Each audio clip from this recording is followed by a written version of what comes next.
Olá, pessoal. Muito bem, sejam bem-vindos à segunda parte do nosso exame simulado, do curso online Como se tornar um DJ. E vamos ver hoje outras 50 questões e vamos comentar cada uma delas, ok?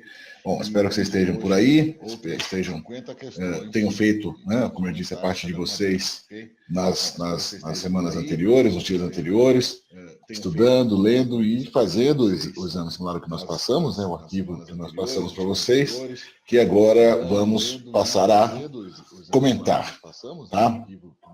Então vamos adiante. Lembro que, claro, vocês devem ficar à vontade para perguntar e fazer, tirar dúvidas, né, consultas através do chat da própria plataforma ou através do e-mail, tutoria, né, @economiforum.com.br, ou ainda através do WhatsApp, do grupo da turma desse curso, ok? Então vamos lá. Questão 51. Como é calculada, determinada a densidade de potência de iluminação? Como é determinada a densidade de potência de iluminação? Bom, densidade de potência. Potência se mede em watts, né? Watts. E densidade, wattagem por uma determinada área, por exemplo, né? Uma determinada situação. Então vamos considerar uma das opções que nós temos aí. É calculado através do consumo de energia dividido pela área, square feet, né? Área, pés quadrados do projeto. Consumo de energia por área, por pé quadrado. Pode ser?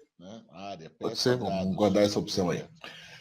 Através da condução de uma modelagem de energia utilizando-se de um software especial. Não é o caso. Através da submedição do consumo de energia no edifício. Ou através da medição da potência instalada por unidade de área. Esta é a resposta correta D. A potência instalada de iluminação por unidade de área. Energia consumida não vai te dar a densidade de potência, vai te dar a eficiência energética. Consumo de energia por área, watts por metro quadrado, é unidade de eficiência energética, ok? O nível de eficiência, performance energética de um edifício se mede em quilowatt-hora por metro quadrado, por mês ou por ano. Agora, densidade de potência, está embaixo a potência instalada por unidade de área, ok? Vamos lá. 52. Quais tipos de plantas mais ajudam, do the most to help, mais ajudam a reduzir o uso de água para o paisagismo? Quais as plantas que mais ajudam a reduzir o uso de água? Turf grass não é um antecipo, porque a grama turfa, como é chamada, ela é uma grama muito fechada, muito densa. Ela quando bem aparada, ela forma um tapete assim bem homogêneo, tá? Uma grama muito bonita. Se utiliza muito em paisagismos de alta qualidade, tá? Em campos de golfe. Mas é uma grama que, por ser muito densa, ela demanda muita água. Então, na verdade, ela não ajuda a reduzir o consumo. Ao contrário, ela estimula o consumo de água. Árvores ajudam a reduzir o consumo? Acho que até pode ajudar, porque, na verdade, elas podem promover sombra, não é? E a sombra diminui a evaporação, e daí você diminui perdas, ok? Mas não é a resposta correta. Do the most é o que mais contribui, na verdade, flores anuais realmente não vem ao caso, são as plantas nativas. A opção D, plantas nativas, de fato ajudam a reduzir o consumo, porque elas estão adaptadas, né? Elas são nativas, então elas estão perfeitamente adaptadas à climatologia e à pluviosidade locais. Okay? Então, essa é a resposta correta, a letra D.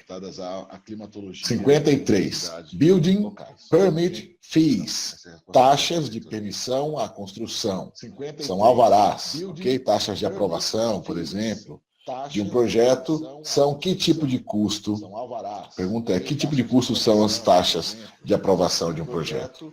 São custos operacionais? Não são. São soft Hard ou Life Cycle Costs?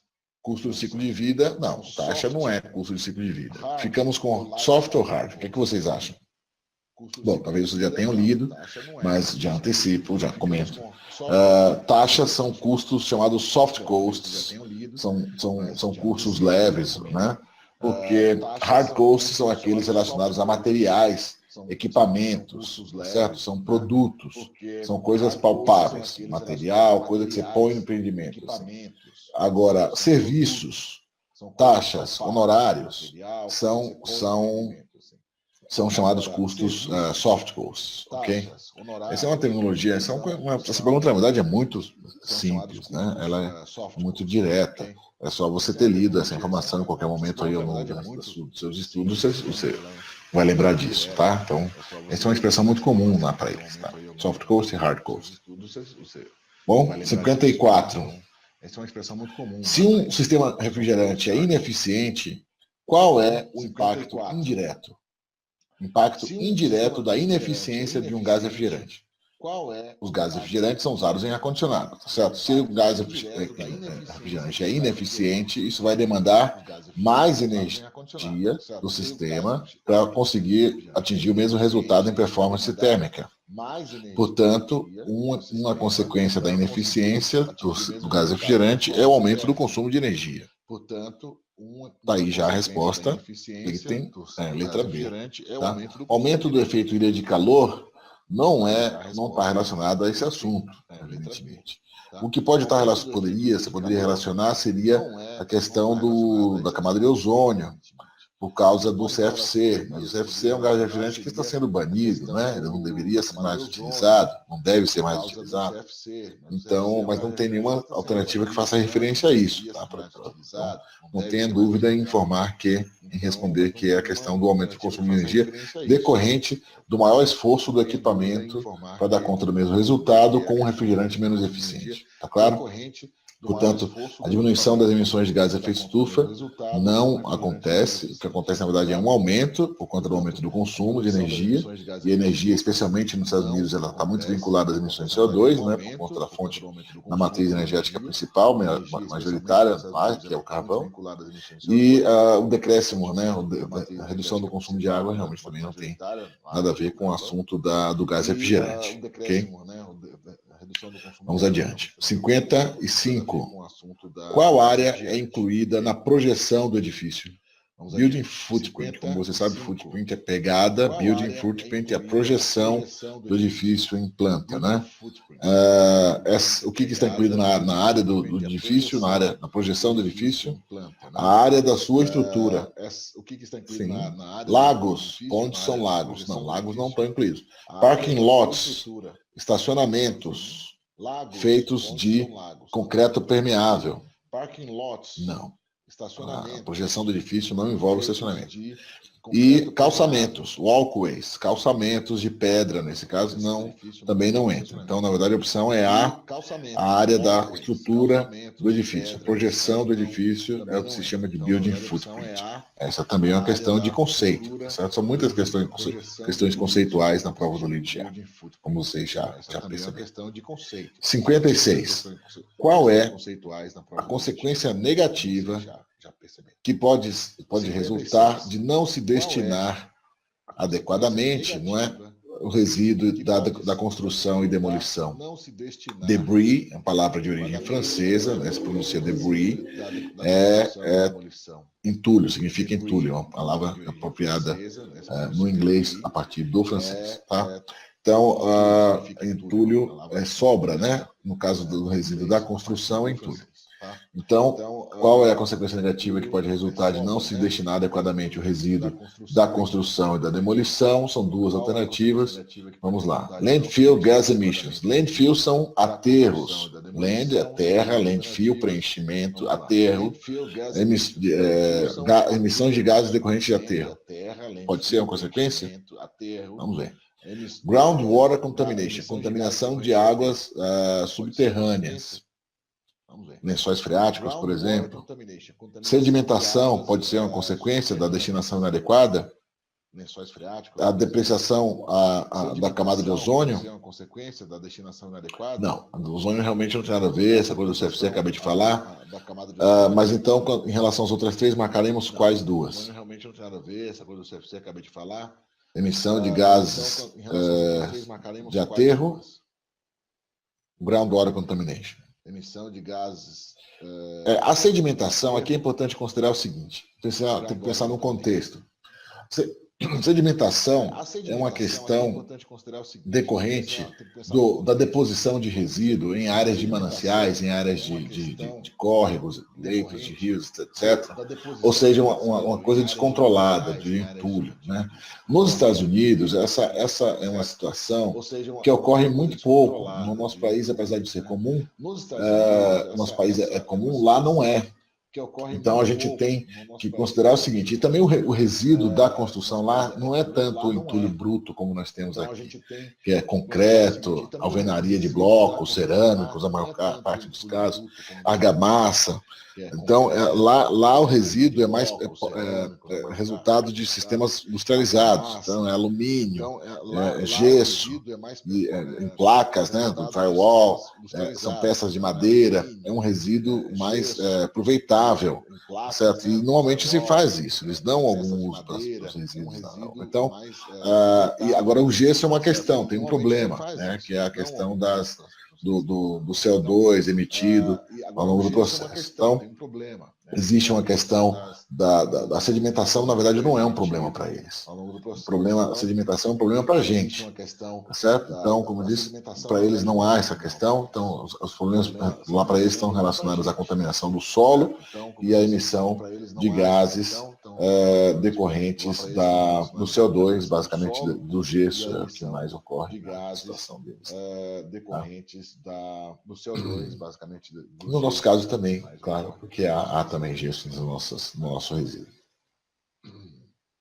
57. Um projeto que utiliza material reciclado manufaturado a 750 milhas do site. Um projeto que utiliza não impactaria em qual crédito ou em qual categoria do LEED. Não impactaria em qual... Um projeto que utiliza material reciclado manufaturado a 750 milhas do site.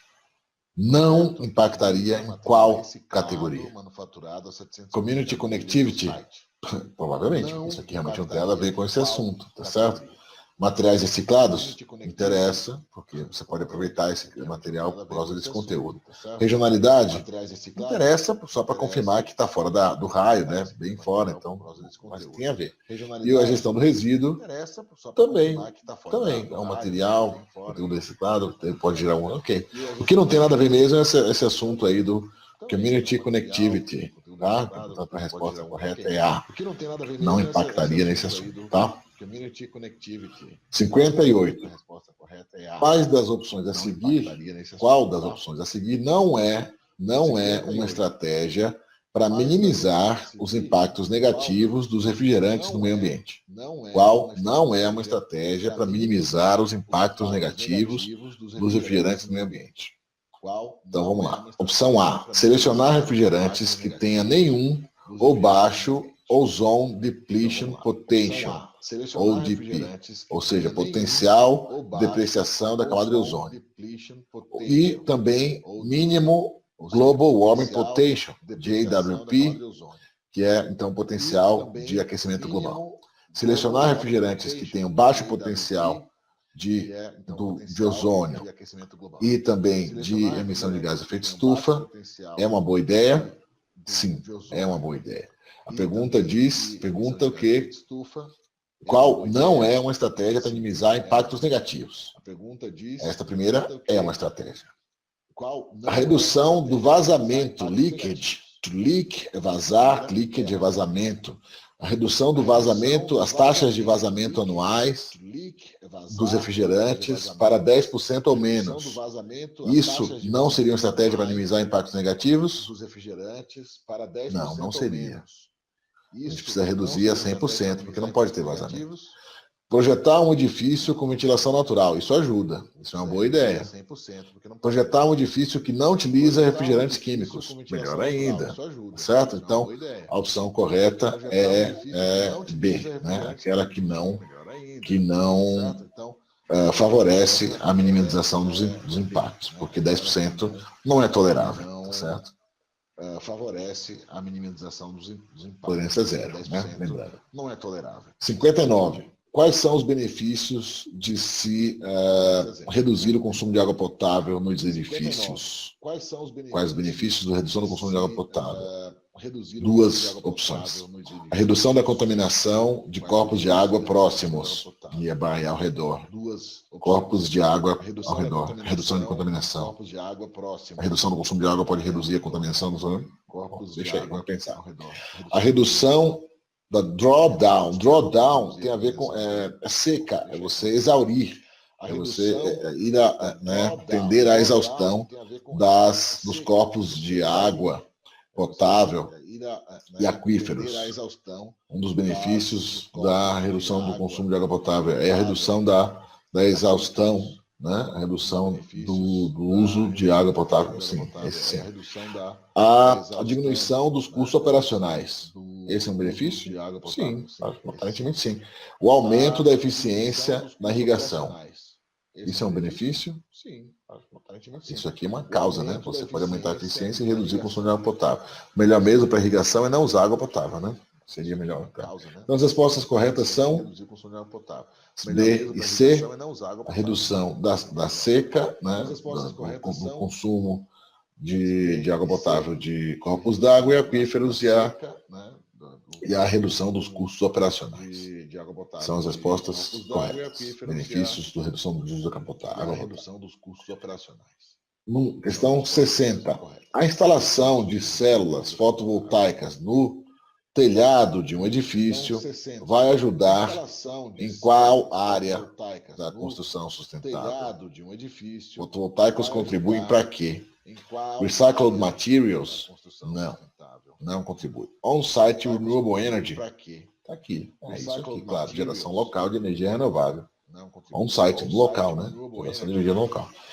Fundamental Refrigerant Management, gestão do resíduo, do refrigerante, gestão fundamental dos gases refrigerantes, nada a ver com o assunto. E Green Power, lembro, já comentamos aqui, você deve lembrar, tem a ver com os créditos de energia comprados no mercado aberto, né? Portanto, não é geração local. A resposta correta, então, é a B, de bola, On-Site Renewable Energy. 60 e um proprietário está questionando o custo adicional de se submeter num projeto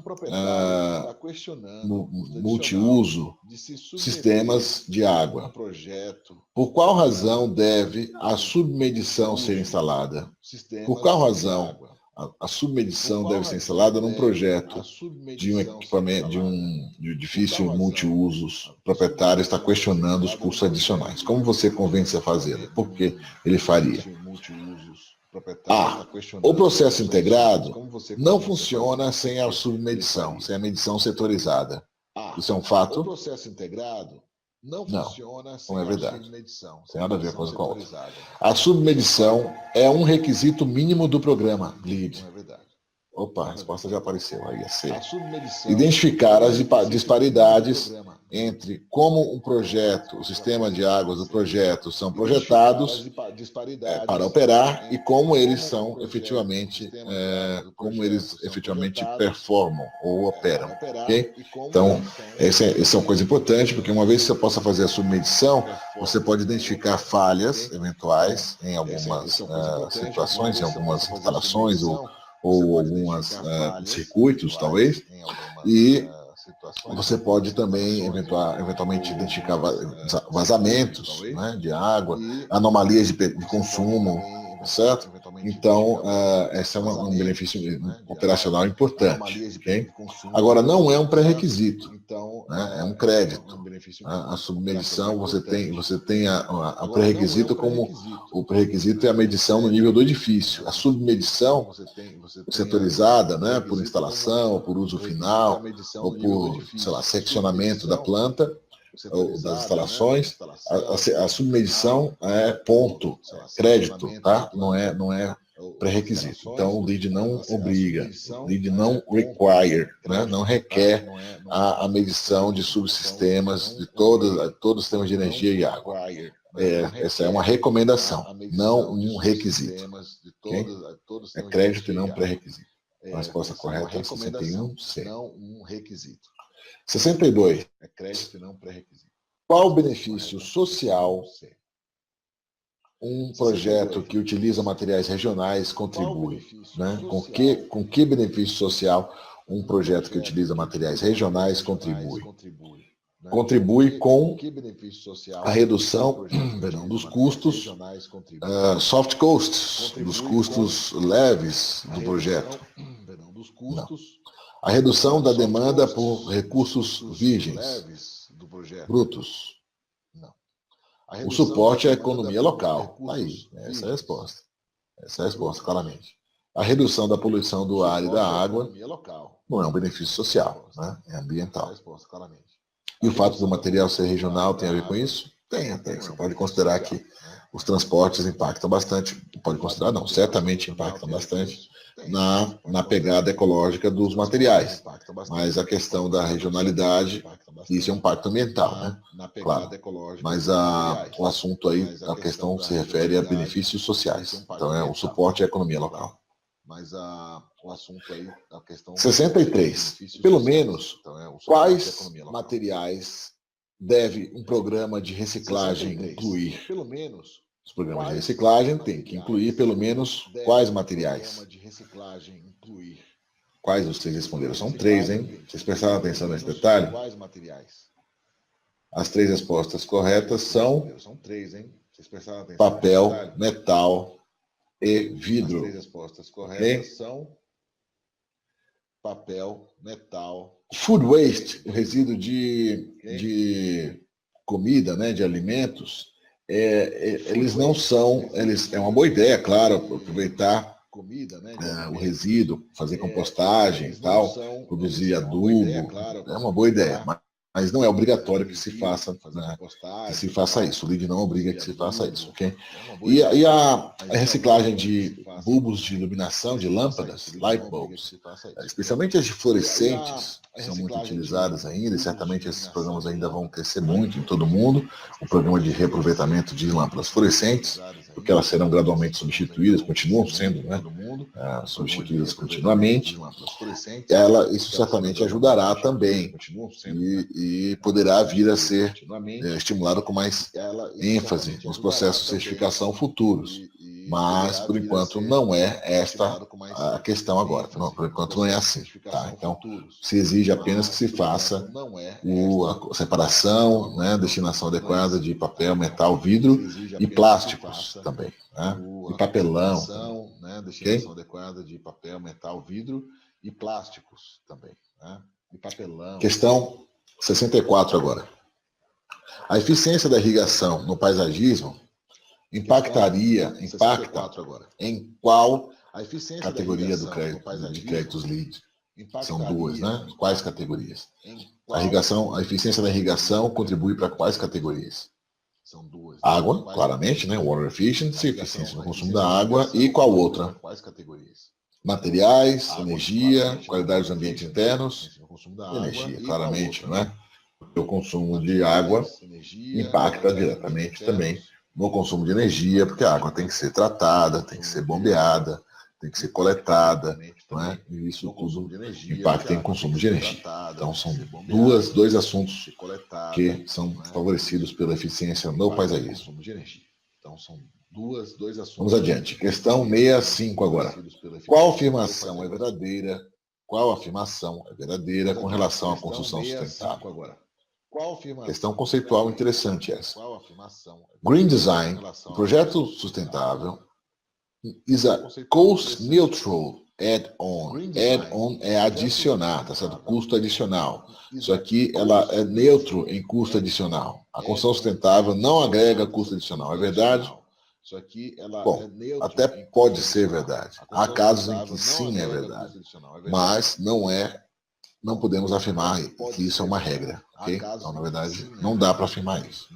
Essa opção não é verdadeira para qualquer caso. Os times de projetos LEED atingem a certificação através de uma grande variedade de métodos. Isso é uma verdade? Pode ser. Faz sentido. É coerente a frase. Mas vamos adiante, porque só tem uma resposta, né?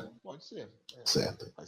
Os edifícios certificados LEED estavam ficando crescentemente comuns, frequentes, até que os custos da construção subiram 30% nos últimos 2 anos. Isso aqui é quase... Bom, claramente não pode ser, né? Os custos da construção sustentável não têm, grandes acréscimos de diferença de custo em relação aos edifícios tradicionais. A construção de empreendimentos sustentáveis não agrega grandes incrementos de custo em relação a edifícios tradicionais. Esta afirmação me parece mais correta, ok? É a resposta correta. Ela plenamente, você pode afirmar isso com segurança, tá? Para qualquer caso. Inclusive, eu recomendo que vocês também tratem LEED dessa forma junto aos seus clientes, junto aos seus parceiros, seus pares. Podem argumentar nesse sentido.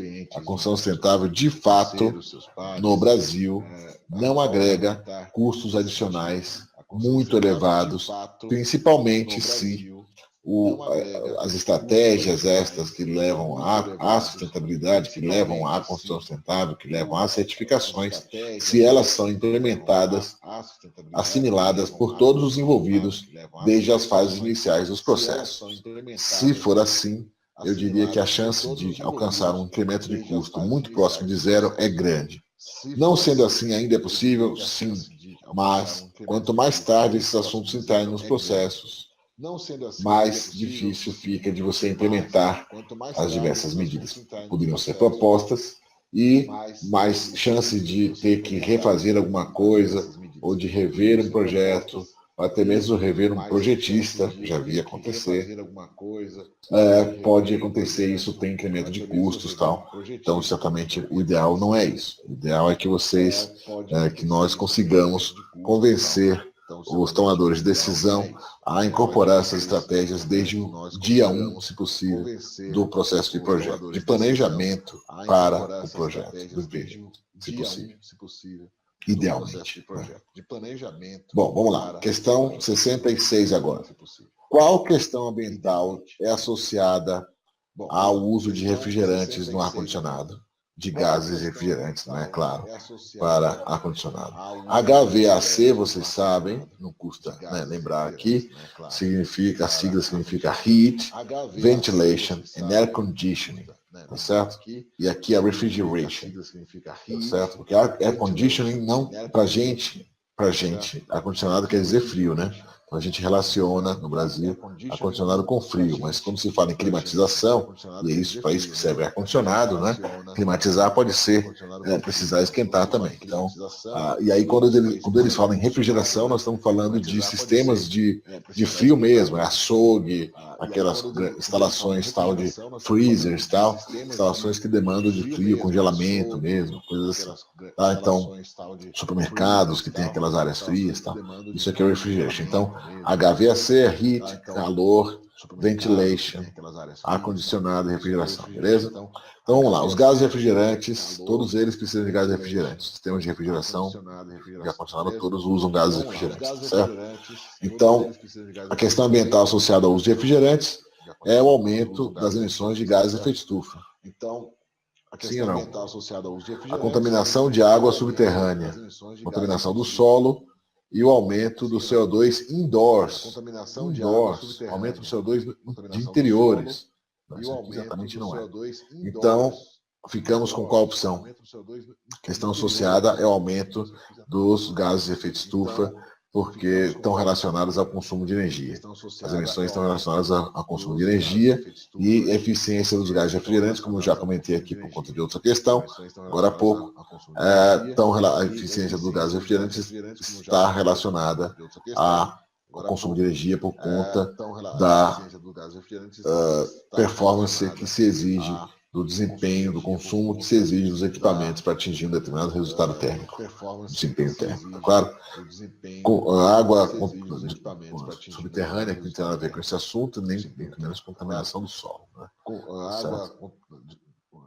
E aqui a questão do CO2 indoors é o que pega, que não é indoor, né? Nós estamos falando de gás de efeito estufa, é outdoor, né? É para a atmosfera, é assim que é a questão. Ok? Dúvidas, já sabem, consultem através dos meios aqui que nós comentamos. A Denise está à disposição, vai estar a qualquer momento, mesmo depois dessa nossa sessão de hoje aqui. Nos próximos dias, até o final do curso, vocês vão ter, esse vídeo vai ficar disponível, não é? Para quem não pode assistir aqui no ao vivo, e vocês podem acessar e assistir depois, ainda assim poderão também comentar, tirar dúvidas através do suporte até o final do curso, ok? Vamos adiante. Questão 67 agora. Quais são os benefícios ambientais de se usar materiais recuperados? Lembre-se que salvage é recuperado e não selvagem, como eu já vi as pessoas confundirem, tá? Então, materiais recuperados trazem quais benefícios ambientais? Choose two. Redução dos custos de transportes. Materiais recuperados reduzem transportes? Pode ser, por que não? Salva aí. Redução do resíduo. Não, resíduo não. O resíduo, se tiver que gerar, vai ser gerado, seja a madeira recuperada ou não, né? A redução da demanda por recursos novos, virgens. Sim, claramente, isso sim. O fato de que eles contêm conteúdo reciclado. Não, materiais recuperados não necessariamente têm conteúdo reciclado, certo? Então as respostas corretas são A, B e C. Redução do resíduo. Sim, claro, a redução do resíduo, claro, porque uma vez que você recupera o material, você está deixando de gerar aquele resíduo, né? Se ele não fosse recuperado, aquela quantidade de material poderia ser destinada para geração de resíduo, né? Então você tem o reaproveitamento como uma opção para redução de resíduo, claramente. Claro. Então B e C são as respostas corretas. O reaproveitamento como uma opção para redução dos custos de transportes são um benefício financeiro e não ambiental, certo? Se fosse a redução das emissões relacionadas ao transporte, aí seriam benefícios ambientais. Por essa razão, a opção A não está correta. É claro? Prestar atenção na leitura das questões. Prestando atenção não tem erro. 68. A demanda, o baseline de água, o consumo básico de água dentro do edifício inclui medidas para quais consumos, quais itens. São 3. Cálculo da demanda de água no edifício inclui medições em relação a quais itens de consumo. Vasos, sim, claramente. Irrigação, sim ou não? Within, dentro do edifício. Acho que não. Cooling towers entram nessa conta? Sim ou não? Torres de refrigeração? Dentro do edifício. Acho que não. Cooling towers entram nessa conta? Não entram. Bathroom faucets entram. Urinals entram. Então as respostas corretas são A, B e E. Tá? Claro? Adiante. 69. Qual a afirmação é verdadeira com relação aos CFCs e HCFCs? Clorofluorcarbonos e hidroclorofluorcarbonos. Isso é informação que você tem lá nos nossos materiais que nós fornecemos aí no curso lá atrás. Tá? O ODP do HCFC e do CFC são próximos, são tipo mesmo. Próximos, são bem próximos. O ODP do HCFC e do CFC. Ou seja, eles têm o mesmo potencial de depreciação da camada de ozônio. Isso é um fato. Deixa aí, guarda aí. O LEED encoraja a reposição do CFC e dos sistemas de supressão de incêndio baseados em halogênio, que tem o HCFC. Já apareceu a resposta aí. O CFC tem um maior potencial de aquecimento global do que os HCFCs. Sim, isso é uma verdade. O HC tem o maior potencial e, além disso, ele também tem um maior potencial de ODP. São os que mais têm potencial de depreciação da camada de ozônio, certo? E a letra D, os CFCs estão sendo gradualmente eliminados, segundo a orientação do protocolo de Montreal, enquanto que os HCFCs foram banidos. E, na verdade, foi o contrário. O CFC foi banido e o HCFC, que é menos nocivo, é menos agressivo, ele está sendo eliminado. Tem um prazo até 2020, se não me falha a memória, ou 25. Mas também não é uma questão agora, não vem ao caso. Nós devemos não mais ter o HCFC. Esse phase-out, que é a eliminação progressiva ou substituição, melhor dizendo, progressiva do HCFC, ela tem um prazo ainda que continua. Mas o protocolo de Montreal baniu plenamente, completamente o CFC. Então, essa afirmação está invertida aqui, ela não está correta. Essa questão do ODP não é verdade, primeiro aqui, porque o potencial de depreciação do ozônio, como eu comentei, do CFC é maior do que o do HCFC. Agora, e também o potencial de GWP do CFC maior do que o do HCFC, do hidroclorofluorcarbono. Claro? Onde você vai encontrar essa informação? Nas leituras que nós fornecemos aqui no curso. Beleza? Questão 70. Perdão. Agora... Beleza? Questão 70. Perdão, agora sim, a 70. Qual afirmação não é solicitada para ser identificada quando se busca um crédito de inovação em projeto por performance inovadora? Performance inovadora é propriamente uma inovação, né? Não é uma performance exemplar, é uma inovação. Então, o que você não precisa identificar na hora de defender, né, argumentar, buscar atingir um crédito de Innovation Design. A questão proposta, quais são as formas de atendimento das performances previstas para serem atendidas. Submetals são os documentos que você submete, né? Quais documentações você deve apresentar para demonstrar atendimento do crédito, né? Essa é uma questão que você precisa identificar na hora de apresentar apresentar uma proposta de crédito de inovação? Essa é uma questão que você precisa já vamos ver. Qual é os requisitos de desempenho, os requisitos para atendimento daquele crédito? Ou quais são os requisitos que você deve atender? O objetivo daquele crédito. Você precisa descrever qual é o objetivo daquele crédito? E qual é o patamar a ser suplantado do crédito existente do lead? Bom, essa D claramente não pode ser, porque se é uma proposta inovadora, não é uma performance exemplar. Isso aqui você poderia precisar determinar, apresentar, se estivéssemos falando de uma performance exemplar. Então ficamos com 3 alternativas possíveis lá atrás. O que você precisa apresentar, o que você não precisa apresentar é qual é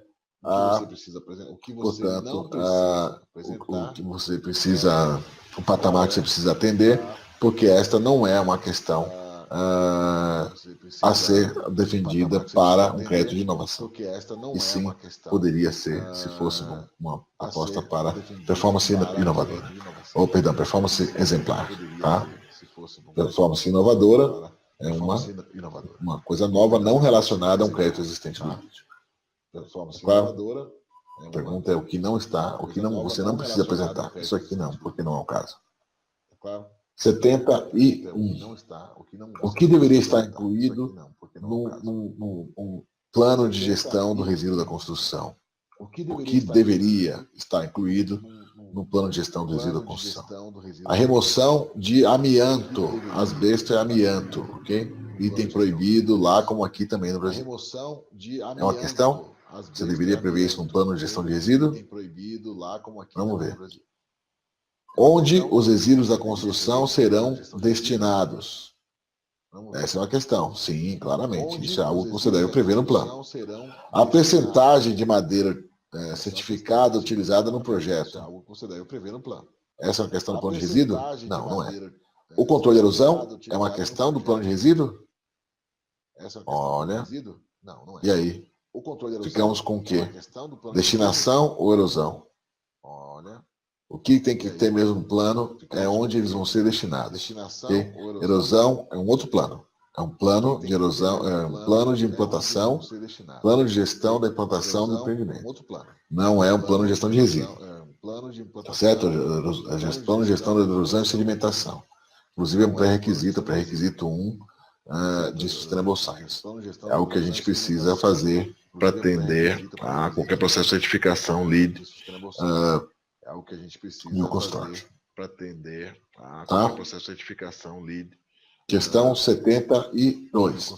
Cada crédito do LEED e pré-requisitos inclui a intenção daquele crédito pré-requisito. O que é essa intenção?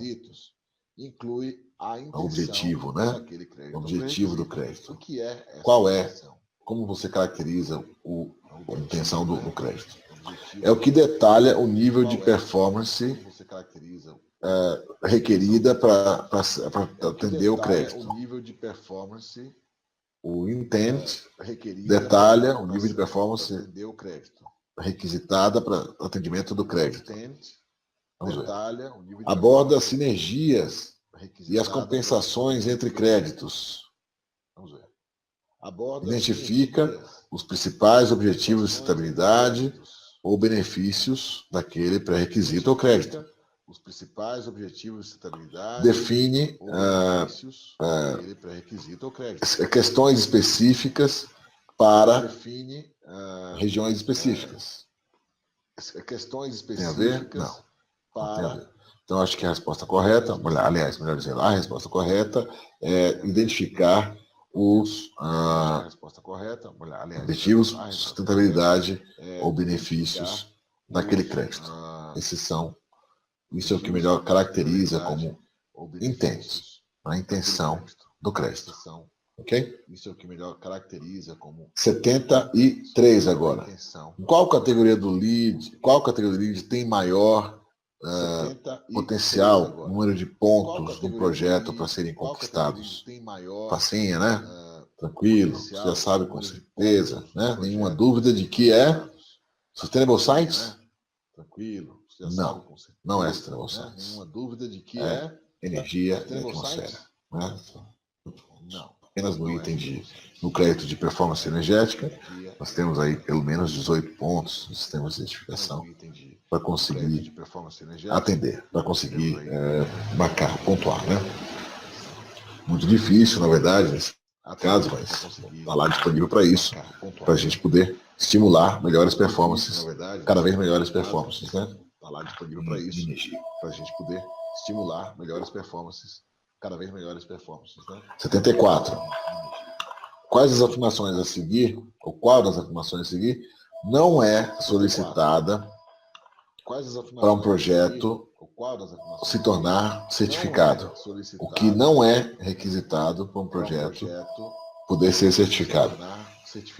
O comissionamento fundamental do sistema de energia do edifício. Isso é requisitado? Sim, tem um pré-requisito específico para o Fundamental Commission. O uso de uma área razoável do site. Uma visita no site de um representante do GBCI. E o compromisso de compartilhar os consumos de água e energia.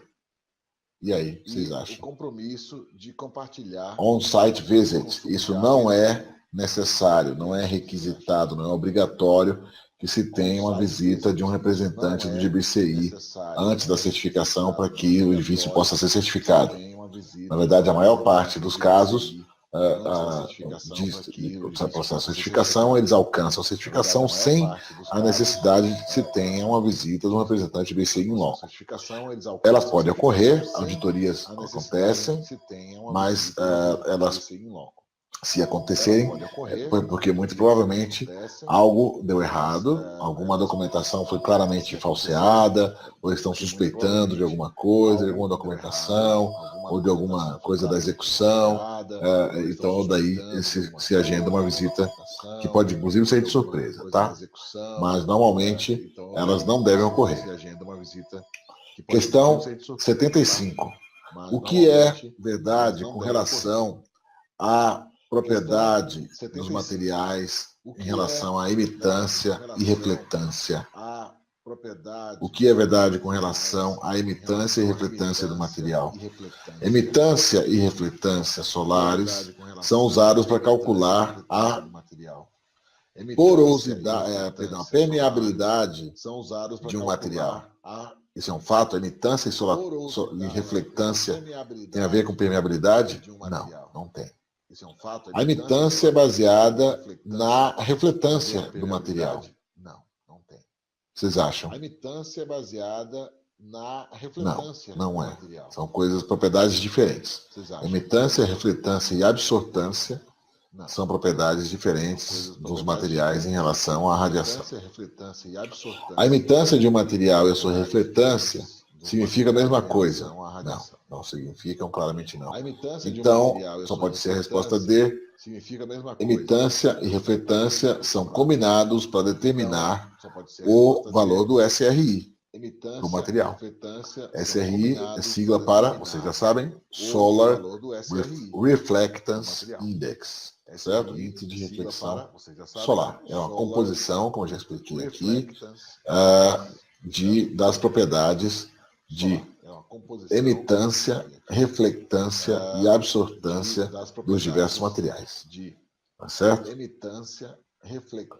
Vamos adiante? Questão agora 76. Qual a afirmação é verdadeira com relação aos RECs? RECs são tradable commodities. Commodities negociáveis. Vocês acham? Vamos lá, pode ser. Guarda aí. RECs provém eletricidade. Fornecem eletricidade. Sim ou não? Elas reduzem as contas de energia. Elas depreciam de valor. Eles, né? Os certificados. RECs são certificados de energia renovável, certo? Então, eles reduzem de valor? Bom, sim ou não? Depende. Pode ser que sim. A tendência, na verdade, é que eles ganhem valor, né? Eles apreciem. Porque essa é uma questão que deve ficar cada vez mais relevante no futuro. É um recurso útil, né, para os países, poderem fazer uso de energia renovável para todo mundo. Então, eles devem se valorizar no futuro. Mas, na verdade, pode variar. É mercado livre, não é? Mercado aberto, oferta e demanda, vale as leis normais do capitalismo. Então, na economia, né?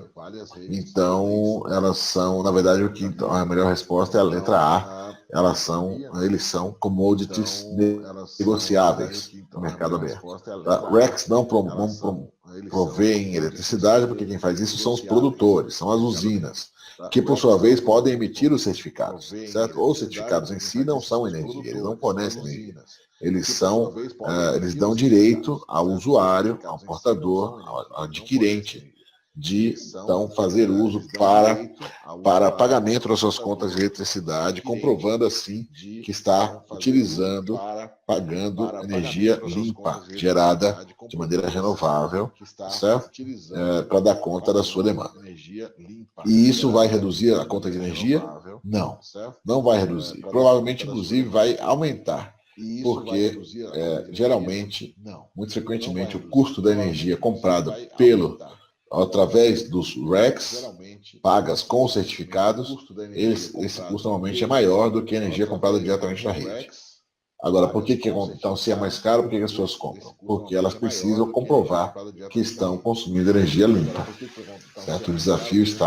A questão está justamente em estimular, promover o consumo de energia renovável através deste meio. A questão está justamente em estimular Vamos adiante. Mais informações está aí, ó, Guide to Purchasing Green Power, material que inclusive está disponível no nosso material do curso, vocês devem ter visto lá atrás, né? Em algum momento. 77. Quais das afirmações a seguir tem maior, the greatest, né? The greatest. Greatest, maior impacto indireto no aquecimento global. Quais as afirmações seguintes têm maior impacto indireto? Indireto no aquecimento global. Global Warming Potential. Quais as afirmações seguintes têm maior Esse é o impacto potencial. indireto? A operação, a eficiência da operação dos chillers. Isso aqui tem impacto indireto? Sim, tem. Vamos ver as outras opções. O vazamento do refrigerante e a vida útil do equipamento. O que tem maior impacto indireto no aquecimento global? É a operação dos chillers. A operação dos chillers fazem muita diferença, porque normalmente são grandes equipamentos, são grandes consumidores de energia, e se tem chillers é porque as instalações demandam muito ar-condicionado, são grandes instalações, são shopping centers, são supermercados, sei lá, hotéis, motéis, hospitais, etc. Então são instalações que consomem muito, e se o chiller não opera com alta eficiência, isso impacta diretamente no consumo de energia, o que, por sua vez, terá impacto indireto no aquecimento global. Tá certo? Vazamento do refrigerante também impacta? Ok, também impacta, mas a questão do vazamento não é uma questão de eficiência do chiller. É uma falha operacional, tá certo? Vai prejudicar a performance em algum momento, mas não é uma questão de prejudicar o consumo na operação. Certo? E a vida útil tem a ver com durabilidade, é outro assunto. Prejudicar o consumo na operação. Vamos adiante? Certo? E a vida útil questão agora 78. Quais opções dentro dos créditos LEED aborda diferentes aspectos geográficos e climáticos das regiões enquanto provêm soluções para se abordar, né, aspectos regionais dos projetos? Quais opções são os créditos? São os Minimum Program Requirements, são os Alternative Compliance Paths, caminhos alternativos, créditos de inovação ou prioridades regionais? Bom, prioridades regionais, você provavelmente vai direto no prioridades regionais aí, né? Créditos de inovação você sabe que não são, os requirements também são, os requisitos mínimos não tem a ver com isso. A resposta correta não é prioridades regionais. A resposta correta são os Alternative Compliance Paths. Os caminhos, path é caminho, né?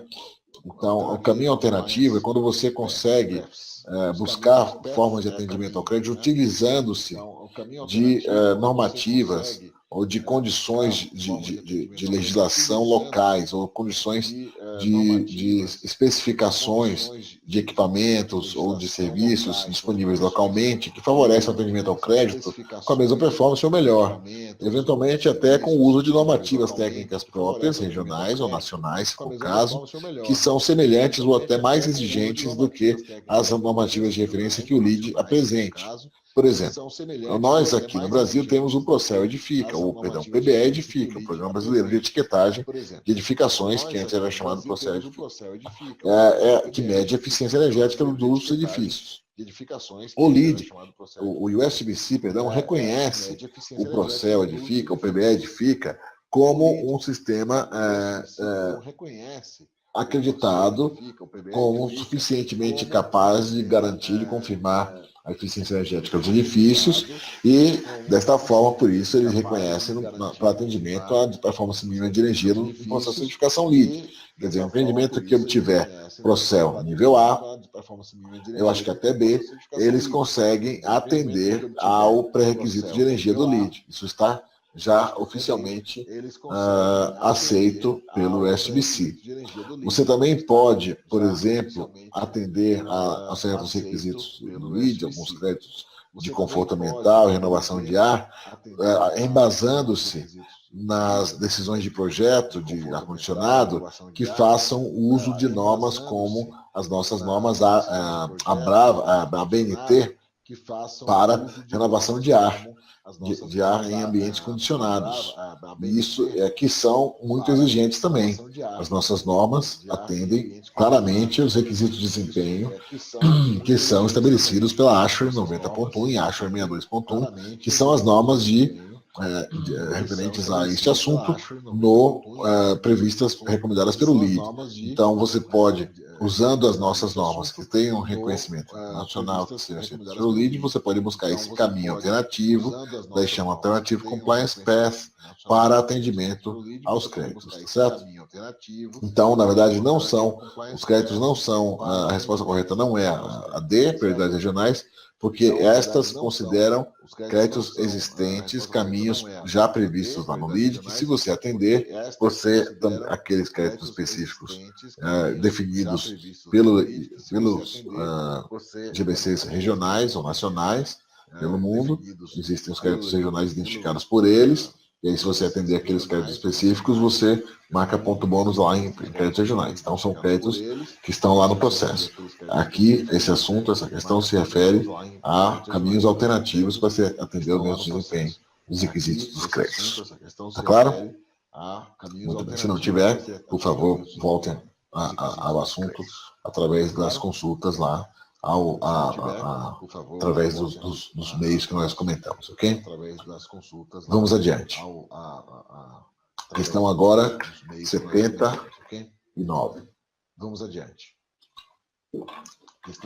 Selecionando-se produtos que tenham sido desenvolvidos por um processo de projeto sustentável.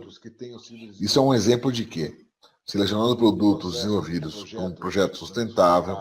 Isso é um exemplo de reciclagem, destinação de água, redução de fontes ou de reuso. Destinação de água. O projeto sustentável é um exemplo de source reduction. Certo? A ideia é um projeto você conseguir diminuir a fonte de recursos naturais novos, né? Tá claro? Precisa comentar os demais? Reciclagem não, waste, perdão, não é água não, isso aqui é resíduo, mas de qualquer forma não é o caso.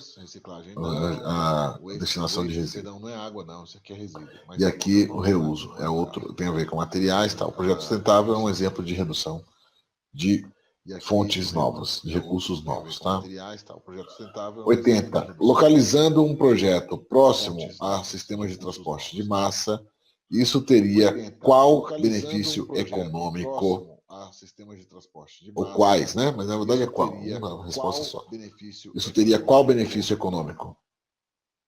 A capacidade de estacionamento seria reduzida. Isso é um benefício econômico. Os greenfields, terrenos verdes, virgens, seriam protegidos. É uma ideia. Os custos de transportes de materiais seriam reduzidos. Os custos de entrega, né, de materiais seriam reduzidos. E aí? O habitat e recursos naturais seriam preservados. Isso é um benefício econômico? Não, isso é um benefício ambiental. Então, em benefício econômico, nós temos quais opções? Redução do estacionamento, custo de transportes? Então, em benefício econômico, nós temos quais opções? A resposta correta é a parking capacity. Poderia ser reduzida, porque se você tem transporte de massa, as pessoas podem utilizá-los e podem, portanto, podemos assim diminuir o uso de automóveis e, portanto, diminuindo também a demanda de estacionamentos, ok? Isso aqui tem entrega de material, transporte de material, né? Isso aqui não é transporte de massa, é para pessoas, certo? Tá bom? Transporte de massa para pessoas, não de materiais. Por isso que essa resposta aqui não é a correta. E as outras duas são benefícios ambientais, claramente, não econômicos. Tá claro? Então, vamos lá. Questão agora 81. Quando existem dois ou mais sistemas de certificação, LEED, que poderiam ser aplicáveis a um projeto, como o time decide qual sistema utilizar? Quando tem duas ou mais possibilidades, qual sistema usar? Escolher aquele sistema que tem maior prioridades, mais créditos regionais. Não, nada a ver. Escolher aquele sistema que vai resultar nos menores custos de certificação. Não é por aí. Escolher o lead core shell. Claramente não, porque pode ser qualquer coisa. Usar a regra do 40-60. É esta a resposta correta. Vocês lembram dessa questão, desse assunto? Vocês lembram dessa regra?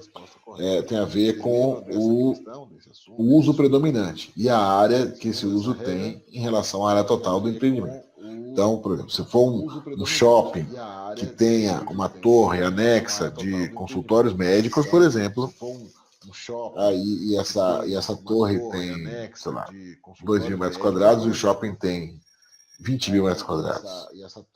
Claramente é um shopping, não é um consultório, tá? Agora, se for, por exemplo, um edifício de escritórios que tenha umas lojas no térreo para atendimento ali aos passantes, na rua, na calçada. Aí, claramente, é um edifício de escritórios que tem lojas. Então, você vai por aí. Você vai pelo uso predominante e a sua área em relação à área total do empreendimento. Tá bem? Então, Macedo, deixa eu aproveitar e falar um negócio que é o seguinte, essa regra 40-60, teve muita gente que teve dúvida em relação a ela, e no material complementar que eu mandei aquelas dúvidas frequentes dos alunos, estou até colocando isso aqui no chat, mas vou falar no áudio para ficar gravado. No material complementar com as dúvidas frequentes tem uma explicação, acho que é uma das últimas questões que eu respondi para o pessoal. Tem explicando ela também direitinho, quem quiser depois dar uma lida, tem lá meio mastigado para vocês. Joia. Legal, é verdade. Valeu. Obrigado, Denise. Muito bem. Podemos ir adiante? 82. O que a ASHRAE 62.1 de 2010 especifica? Ela trata de que assunto a ASHRAE 62.1? Comentei agora há pouco. Performance de energia, conforto térmico, sistema de transporte, pesquisas de sistema de transporte e qualidade do ar. Vocês acham? Energia 62.1? Não, energia 90.1. Vocês lembram disso? E qual que é a norma de conforto? Vocês lembram qual é? Nós comentamos também. Não é a 62.1, é a 55. Pesquisa e transporte tem nada a ver, então ficamos com a letra D. Qualidade do ar tem a ver com ventilação, renovação de ar, que é o assunto que é tratado por esta norma específica. Ok? Lembrando que a versão de 2010 é que é considerada no LEED V4. Antes era 2007. Ok? 83 agora. O que ajuda a reduzir o consumo de água potável interna? São duas alternativas. O que ajuda a reduzir o consumo de água potável interna? Usar mictórios sem água. Boa ideia. Utilizar sistemas baseados de irrigação baseados em gravidade. O que são sistemas baseados em gravidade? São sistemas por gotejamento, por exemplo. Tá? É uma opção. É uma boa ideia também. Usar pias de cozinha menores. Smaller. Pias menores. Isso vai resolver? Não vai ajudar nada. Stacking the building design. Stacking é o seguinte, é empilhar, empilhamento, tá certo? Então você projetar um edifício empilhado, ou seja, você espremer, diminuir, aumentar a esbeltez. Você faz um edifício mais esbelto, com menor projeção e mais altura, mais andares. Certo? Então você um projeto que você possa, tiver uma fase que você possa trabalhar essa questão da implantação e da ocupação do terreno, né? Você poderia fazer isso, seria uma boa ideia, redução do consumo de água potável? Não, nada a ver. E os composting toilets, os vasos sanitários por compostagem, sim, acho que sim, você reduziria o consumo de água potável, certamente, né? Porque você não vai demandar o flush, né, o fluxo de água para evacuação dos resíduos, né? Então, por compostagem isso vai ser feito, mas então são duas opções corretas. O que nós vamos selecionar então? A e a letra B não é, porque a irrigação é sistemas externos, né? Não é interno. A pergunta é só interna. Então nós estamos com A, I e E. Tá? Essas são as respostas corretas. 84 agora. Um proprietário resolveu um projeto, né, de um edifício inclui uma grande renovação de ar-condicionado, grandes modificações de fachada, envelope, né, e também uma grande reabilitação de interiores. O proprietário vai ocupar 20% da área locável, square footage, isso aqui, né, square foot, área, pé quadrado, então, buildings leasable, lease é locação. Buildings leasable square footage é a área disponível do edifício para locação. O proprietário vai ocupar 20% da área total. Então, qual seria o sistema mais apropriado para o processo de certificação LEED desse empreendimento? Se o proprietário vai ocupar 20%, então nós estamos falando de um edifício que é multiusuário. Porque se o proprietário mantivesse a ocupação de 80%, aí seria monousuário com alguns clientes locatários. Entendeu? Como o proprietário está ocupando menos de 50% da área útil locável, então trata-se de um multiusuário. Como é um multiusuário, então não pode ser um new construction. E nem é caso de certificação de interiores. E também não é um EBOM. Ninguém está falando em EBOM, sabe por quê? Porque inclui uma major renovation. Uma major renovation de ar-condicionado, de fachada, uma grande reforma, né? De interiores, inclusive, você poderia entrar com new construction, mas até aqui, essa primeira parte da frase, poderia te indicar o new construction porque é uma major renovation, ok. Só que tem a questão do proprietário ocupar apenas 20%, então aí vai para o multiusuário. Então não é BOM, e sim do multiusuário vai para o Core Shell. Tá certo? Tá claro? Vamos adiante. Essa é a resposta correta. Bem. 85. Um arquiteto está projetando um edifício uso misto que vai ter lojas, retail, espaços de lojas nos andares baixos, lower floors, andares baixos, e condomínios residenciais nos andares altos. Okay? O edifício também vai incluir espaço para um pre-kindergarten. Kindergarten é um jardim de infância, ou creche, certo? Uma instalação de creche também vai ter no térreo. Qual seria o sistema, então, mais apropriado para este caso? Commercial Interiors? Não. Tem condomínio residencial, não é comercial. Agora, poderia ser schools? Retail, new construction? Condomínio residencial, não é comercial. Qual sistema vocês acham? Schools não deve ser também, né? Porque claramente não é uma escola. E varejo, poderia ser? Retail? Não deve ser também, né? Ou seria melhor new construction? Tá mais para new construction, né? Claro. Porque não é um negócio claramente varejo, nem claramente loja, nem claramente exatamente não é interior. Então, new construction. Poderia ser Core Shell também? Nada está indicando que não poderia, mas também não tem a opção do Core Shell aí nessa resposta, né? Nessa pergunta, né? Então só pode ser o new construction. Tá claro? Nós temos no material um artigo, um documento específico sobre essa coisa de seleção do sistema mais apropriado para casos diversos, né? Vocês podem retornar a ele, se for o caso, e esse material ao qual a Denise se referiria também. 86. Estratégias de projeto sustentável são mais efetivamente implementadas utilizando-se, ou somente são efetivamente implementadas utilizando-se de uma abordagem, abordagem, tá? Poderia ser aproximação também, mas nesse caso é uma abordagem. Um projeto sustentável, estratégias de projeto sustentável somente são implementadas através de uma abordagem convencional, flexível, global, geral ou incremental. Abordagem convencional não deve ser, né? Flexível, global, geral ou incremental. Eu acho que está mais, eu acho não, tenho certeza que está mais para Whole Building Approach, uma abordagem mais holística, né? Geral, global, ou seja, temos que pensar em aspectos diversos, multidisciplinares, né? Envolvendo aí temas, assuntos, aspectos diversos. Então, nós temos que ter essa análise mais geral, tá? Mas uma questãozinha bem conceitual. 87 agora.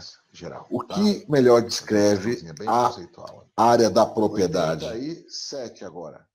Outra questão conceitual. A área da propriedade é a porção do projeto que é submetida para a certificação. Essa é a área da propriedade? Não, não é. A área total dentro de uma plataforma, de uma propriedade já planificada. Plata é como você tem um platô, você faz um corte no terreno, faz um nivelamento do terreno, é assim que se chama, o terreno já está aplanado, numa determinada linha, né, nível, cota, que não, então a área total dentro de uma determinada área planificada, não incluindo as construções. Não, nada a ver com isso. A propriedade, a linha de propriedade planificada, o projeto definindo a terra e a água dentro dela. Não, não é.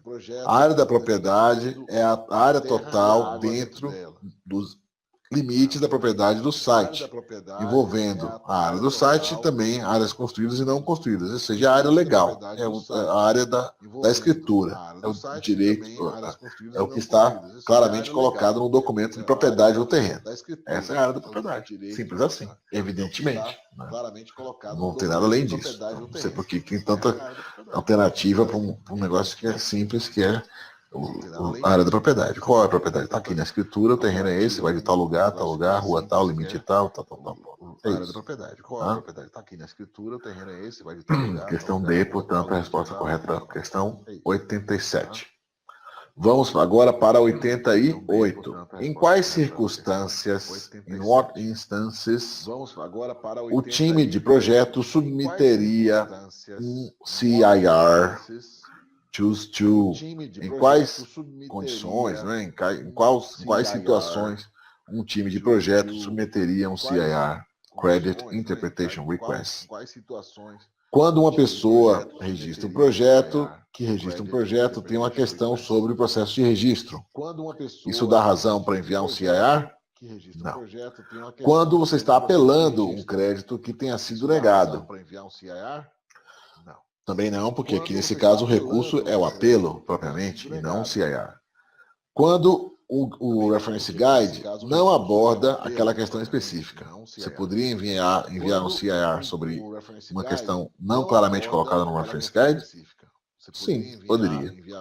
Quando existir um conflito entre um crédito e um pré-requisito em relação à sua resolução, a sua forma de atendimento, por exemplo, quando um atendimento a um crédito ou um pré-requisito requer um esclarecimento para atendimento, ou quando existe uma indecisão ali, uma falta de clareza, talvez, na descrição dos objetivos ou da forma de atendimento de um determinado crédito ou pré-requisito.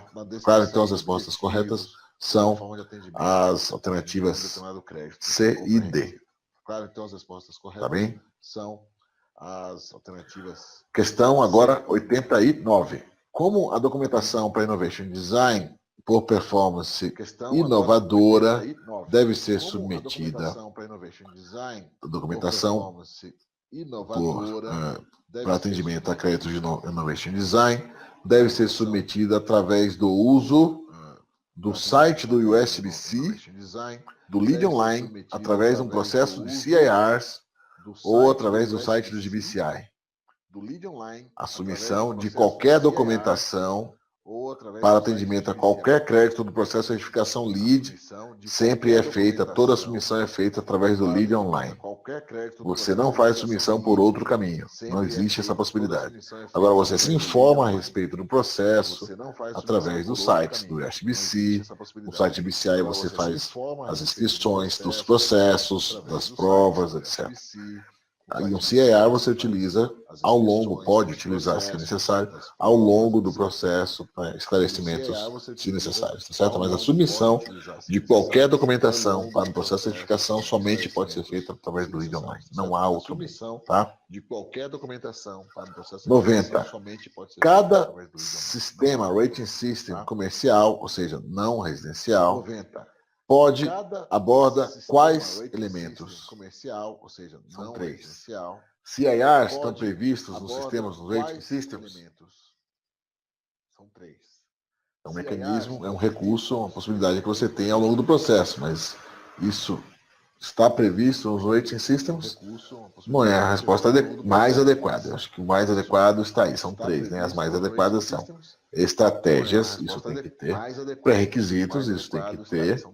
E os créditos.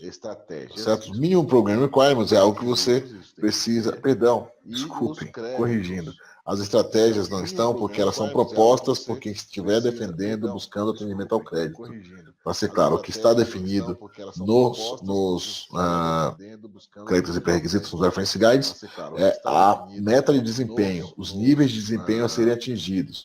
As formas de atendimento pelas quais você vai chegar lá são propostas pelos projetistas, pelos proponentes do processo de empreendimento, tá certo? Processo de certificação do empreendimento. As estratégias são propostas. O que são as informações que são fornecidas nos reference guides são as medidas de desempenho, as metas de desempenho a serem atingidas, tá certo? E, portanto, os pré-requisitos, as inscrições dos pré-requisitos dos créditos, além dos Minimum Program Requirements, que você tem que buscar atender como mínimo para poder ter o direito a fazer a certificação, os MPRs. Né? É a condição necessária para você poder certificar. Vocês lembram quais são os MPRs? Tem questão para isso também, é bom vocês lembrarem, tá? Está no material. Aquela questão da área, da ocupação mínima, aquela questão de não poder ter falseamento dos limites do processo da área de processo de certificação, certo? Vale a pena revisar esse assunto do MPR, tá? Então ficou claro, pessoal? Questão 91 agora. Qual ferramenta é utilizada para determinar o nível, a meta do nível de certificação? A gente utiliza qual ferramenta para definir a meta de certificação? O Lead Online? Não, Lead Online não é para isso. O CIR também não é para isso. EPA Target Finder. Isso aqui nem tem. Isso aqui é uma coisa que não aparece em lugar nenhum. É isso aqui. É a planilha de pontos, claramente. Né? Você utiliza a planilha de pontos, o Lead Scorecard, ou então o Lead Checklist, se preferir, para definir o nível de certificação através dos métodos que nós já comentamos atrás, não precisa voltar agora, tá? Tudo bem? Podemos ir adiante, então, agora para 92. Um cronograma de projetos para um projeto responsável ambientalmente deve incluir tempo adicional nesse cronograma para tudo menos o quê? O processo de projeto sustentável deve exigir mais tempo para várias coisas. Menos para quê? Os testes de sistemas, testes adicionais dos sistemas. Sim ou não? Materiais e técnicas não convencionais. É possível que se precise disso? Sim, claro. Pesquisa adicional. Certamente vai precisar. Perdão. E orçamento? Você acha que vai precisar mais tempo para orçamento? Certamente vai precisar. E orçamento? Eu acho que não. Por isso, esta é a resposta correta. Para os orçamentos, é possível que, em alguns casos, eles sejam até facilitados, não é? Pelo processo integrado, especialmente se você utilizar a ferramenta BIM, sejam até facilitados, no momento dos projetos. E daí fica muito mais fácil, se você utilizar bem a ferramenta, é muito mais fácil você conseguir quantificar os materiais e, portanto, orçá-los. Tá? Então vamos lá. A resposta então 92, dado. Agora vamos para 93. O que acontece depois que a taxa, né, FII do registro do projeto é paga para o DBCI? Depois você paga a taxa de registro, o que acontece? O projeto ganha pré-certificação. Claramente, evidentemente. Você paga a taxa de registro, o que acontece? O projeto vai ter vai ter um Green Rater, que é um profissional especializado designado para o projeto. Não tem isso. O Green Rater é específico para processos Lead for Homes. Essa, inclusive, é uma das dificuldades da gente conseguir implementar o Lead for Homes no Brasil, é o fato de que não há muitos profissionais, até onde eu sei, só há 2 profissionais brasileiras credenciadas como Green Raters. E é uma exigência do processo de certificação Lead for Homes. É preciso que se tenha um profissional Green Rater envolvido no projeto. Como não há, não dá para fazer. Então, o projeto, o time, então, vai ter um Green Rater designado para ele quando faz o pré-registro? Não, claramente não, porque tem, claro, muitos outros processos que não são Lead for Homes, né? O projeto vai receber uma placa da certificação. Depois faz o registro. Não, também não. O projeto, então, ganha acesso, o time, né? O time do projeto ganha acesso ao Lead Online. Aí você começa o processo. Uma vez você paga o registro, você ganha acesso ao Lead Online. Efetivamente. Para poder conduzir o processo, convidar os participantes, etc. Efetivamente. Vamos adiante. Convidar os participantes. Lead Minimum Project Requirements Prohibit Gerrymandering. Tá aí. Esse é um dos MPRs, dos Minimum Program Requirements. Você não deve fazer o tal do gerrymandering. O que significa isso? Essa é a pergunta. Você não deve fazer o tal do gerrymandering. Definir o que significa isso? A área do site que inclui espaços verdes entre projetos de campus. Área do site. Isso é o gerrymandering? Não. Espaços verdes entre fazer com que a área do projeto seja menor que 2% da área do site. Vocês acham? Ajustar a fronteira do projeto, os limites do projeto para se beneficiar e conquistar alguns pontos entre os pré-requisitos. Ou atender alguns pré-requisitos. Esconder os custos do projeto nos cálculos de retorno do investimento. Nada a ver com isso. Gerrymandering tem a ver com isso aqui, ó, ajuste, chamado ajuste técnico, ou gambiarra, né? Como muitos falam. Né? Ou acochambramento, quando você dá aquela esticada na área, para poder puxar aquela área de proteção para dentro da área do processo. Aí depois, na fase seguinte, na gleba 2, você puxa aquela mesma área de proteção e põe de novo também lá na área 2, como se pudesse contribuir 2 vezes com a mesma área de proteção para terrenos diferentes. Né? Então, isso que se chama de gerrymandering. Falsear a área do empreendimento para obter algum benefício no processo. Então, isso está proibido, é claro, através dos MPRs. Como requisito mínimo do processo de certificação. De qualquer processo de certificação. Através dos MPRs. Vamos adiante. 95, então a resposta correta para 94, C. Tá? 95, agora, no edifício multifamiliar, que tem 3 andares, qual seria o sistema mais indicado para certificação? Multifamily, várias famílias, 3 andares. Qual seria o sistema mais indicado? Commercial Interiors? Não. Comercial não pode ser, né? New Construction pode ser? Talvez. Multifamily Mid-Rise pode ser? Mid-Rise é meia altura, né? Ou seria melhor usar o Lead for Homes, Multifamily Low-Rise? Se são 3 pavimentos, poderia ser New Construction? Poderia ser Multifamily Mid-Rise. Mid-Rise é para empreendimentos maiores do que 4 andares, de 4 a 8. Então, o mais indicado é o Lead for Homes, ou Multifamily Low-Rise, de baixa altura, certo? 1 a 3. A partir daí, você vai para Mid-Rise. E depois de 8, você não pode mais usar Lead for Homes, ou Multifamily Low-Rise. Aí você pode ir para New Construction ou Core Shell, se for o caso. Tá? O Lead for Homes não se aplica a edifícios altos, apenas para Low-Rise. Tá? O Lead for Homes não se aplica a edifícios altos, apenas 96 agora. Tá?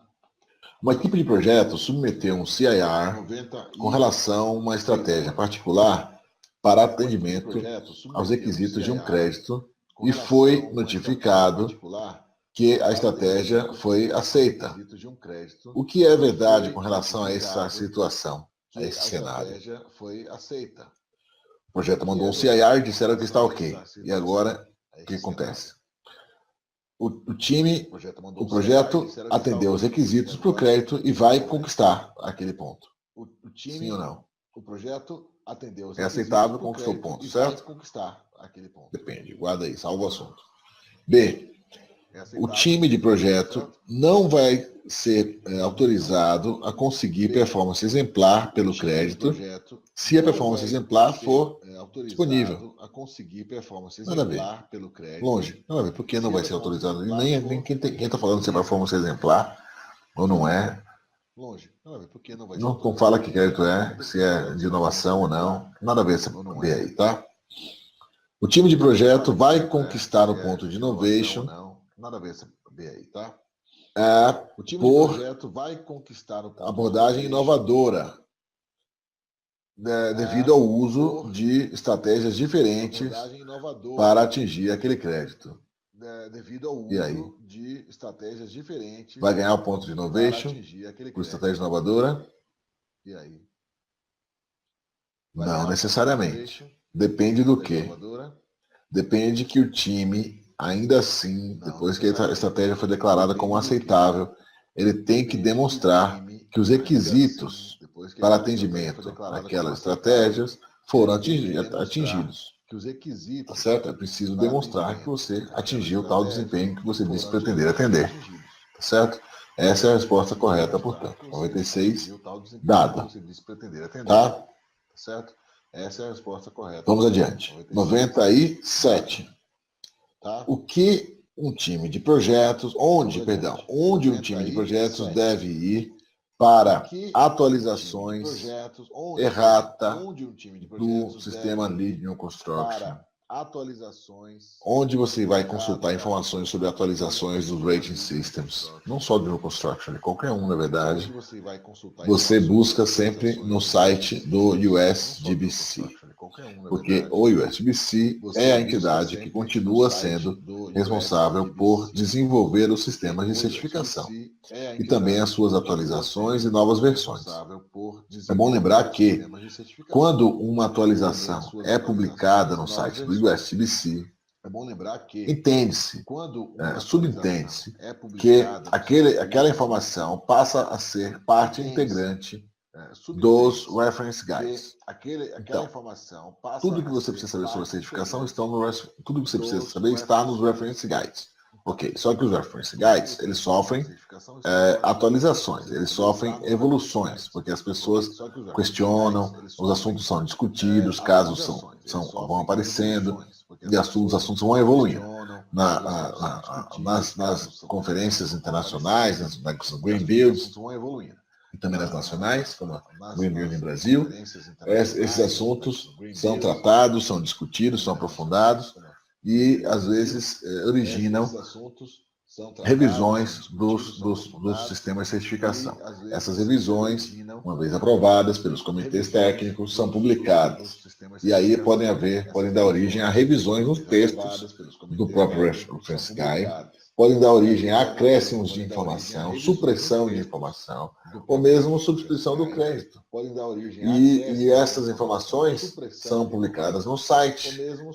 E aí, subentende, nós, as pessoas envolvidas, os agentes dos processos, têm que fazer consultas frequentes através das lead interpretations, das interpretações do lead, são outras publicações que são feitas com alguma periodicidade, e aí isso joga para o site do USGBC, joga para fazer parte, essas atualizações passam a ser parte integrante, inclusive para fins legais dos Reference Guides. Então, resumindo, os Reference Guides são feitos das suas versões impressas, chamam hard copies, mais as suas atualizações online no site do USGBC. Claro? O site do GBCI serve para registros de processos de certificação e de credenciamento dos profissionais. Os Reference Guides são físicos e também digitais no site. E o Lead Online é o instrumento, a ferramenta através do qual o processo acontece quando depois que você faz o registro pelo DBCI. Repetindo o que nós já comentamos antes aí em outras ocasiões. Tá? Tá claro, né? Vamos lá. 98.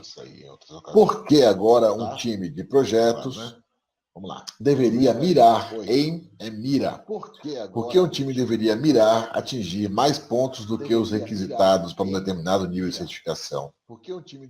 Você deve mirar numa pontuação mais elevada porque pode acontecer de, por alguma razão, o time, a equipe não conseguir comprovar documentação suficiente para atendimento a todos os créditos que se estava tentando atender. Então é preciso que você tenha alguma folguinha para, if shit happens, certo? Se algo der errado, você ter alguma margem de segurança para perder alguns pontos ou deixar de conquistar alguns pontos que você pretendia, mas ainda assim conseguir atingir o nível de certificação que se pretende, ok?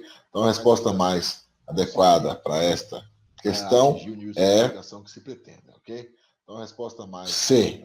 Se alguns créditos forem negados, o projeto ainda pode conquistar a certificação no nível pretendido, porque você vai ter essa folga para isso, tá certo? As outras questões, ganhar crédito regional não é questão, não é por isso, né?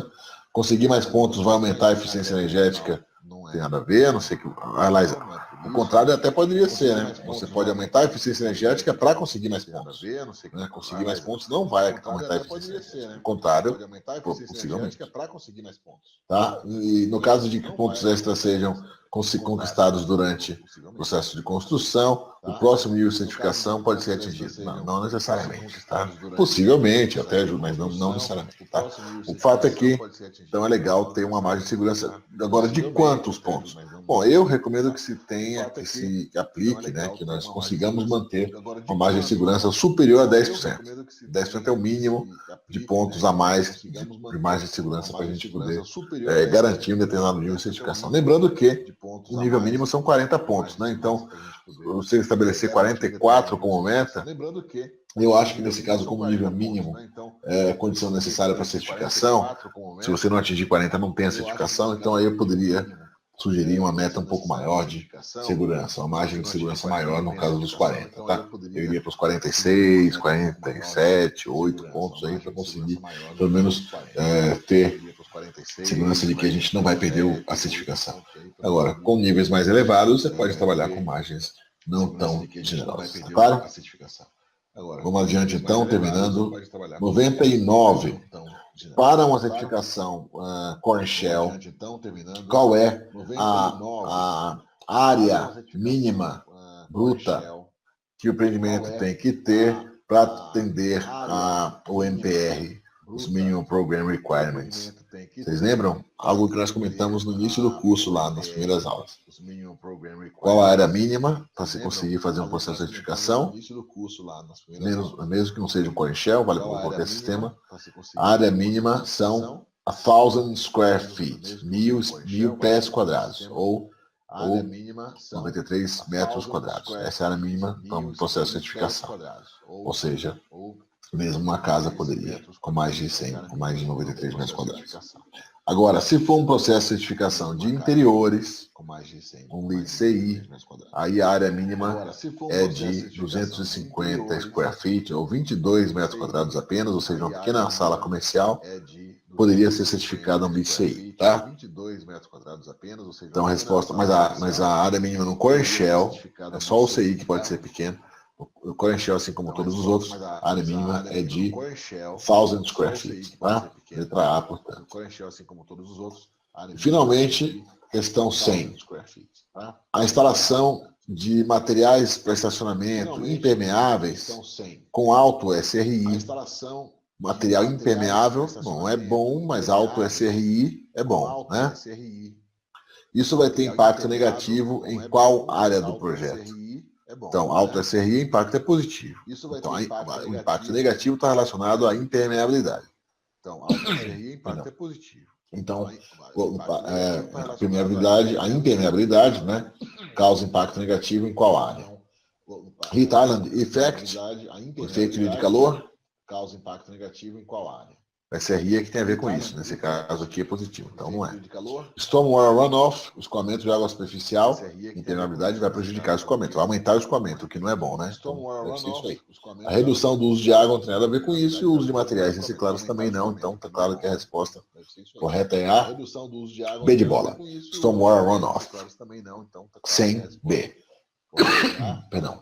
B de bola. Muito bem, então acho que isso conclui o nosso exame e conclui também o nosso curso, né, pessoal? Hoje concluímos essa turma do curso Ligiar. Espero que o curso tenha sido útil para vocês todos, espero que tenham feito bom proveito, espero que não tenham enchido muito o saco de ficar me ouvindo tantas horas consecutivas às vezes. E espero que valha a pena esse esforço para vocês todos, tá? Desejo sucesso. Fico à disposição também para ajudá-los, continuar ajudando aí em outras situações. Caso vocês tenham dúvidas, tem um caso específico para ser comentado, tem dúvida em relação a como tratar com o cliente, como montar uma proposta, como conseguir convencê-lo, me procurem, não deixem de me procurar. Eu gostaria mesmo de ouvir casos como esse, gostaria de ajudá-los. A gente pode compor equipes, tá certo? A gente pode dar resposta para diversas questões com as quais os clientes normalmente têm dúvidas. Então, não deixe de consultar, vamos fazer acontecer, vamos implementar a sustentabilidade possível, vamos tornar a construção sustentável uma prática comum. Espero que vocês, então, se sintam mais enriquecidos a partir de hoje com isso, com o curso. Espero que se sintam ainda mais motivados após terem passado na prova, porque eu espero que todos consigam fazer em breve. E desejo sucesso e boa sorte a todos. Obrigado. Quero aproveitar também e falar que quem tiver alguma dificuldade para marcar a prova, agendar a prova, eu estou à disposição. Já agendei com alguns alunos pelo Skype para fazer o passo a passo aí do agendamento, então podem contar também com a gente para essa parte aí operacional também da prova.